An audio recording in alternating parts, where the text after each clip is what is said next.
Nasabi na sa iyo ng kliyente ko ang tungkol sa kaso niya. Tatapatin ko ho kayo, Mang Dolpo.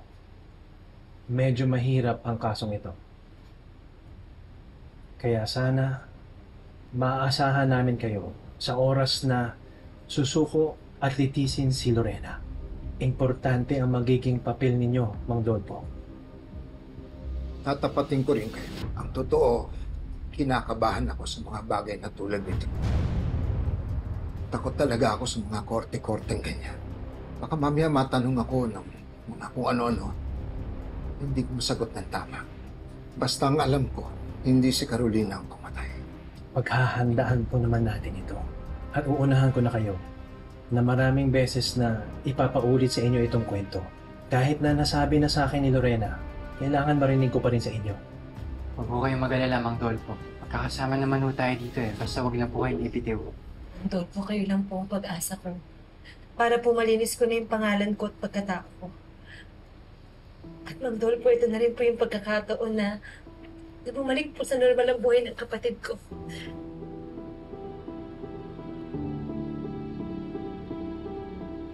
Bueno, katulad ng huli kong binitawan sa iyo nung huli tayo mag-usap, tutulong ako.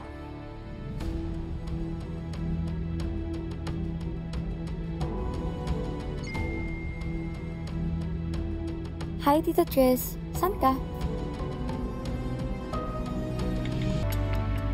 Maraming salamat, Mang Dolpo. Tatawagan na lang po namin kayo kung may mga kailangan kami. Mang Dolpo, maraming salamat po. Paulit-ulit ko po itong tatanawin utang na loob sa inyo. Ako nga ang nahihiya, sa totoo lang. Gawa ng sobrang tagal na akong nanahimik. Pero tutulong ako ngayon. Mawalang galang na ho. Bakit ho pala nagalangan kayo magsabi nun? Bakit sabi po ni Jorel, ayaw niyo raw madamay? Tristan, pag umulong ang kaso, madadamay talaga sila. Marahil po, meron kayong dapat malaman sa nakaraan ko. Nasama na ako sa isang krimen. Pinagbintangan at inakusahan ako ng dati kong amo na ninakawan ko raw siya. Nireport niya, nagka-record. Alam niyo naman dito sa atin, nagka-record ka na, markado ka na, sira na ang iyong pagkatao sa lahat. Saan pupulutin ang kredibilidad ko?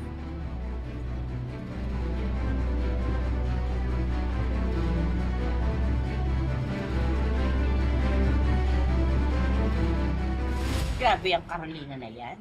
Hindi mahuli-huli, ano? Parang ipis, hindi mapuksa-puksa. Kaya ako nga kayo pinatawag.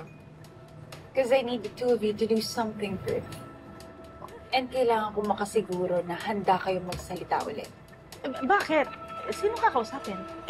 Madami diyan ang importanteng tanong ngayon. Ang tanong mas malaki ba yung ibibigay mo sa amin kaysa nung dati na pinapabidyo-bidyo mo lang kami? Yes. Yes, of course. Akong bahala sa inyo. Basta pumayag kayo maging testigo sa kaso ni Joy Santos laban kay Lorena, a.k.a. Carolina Astor.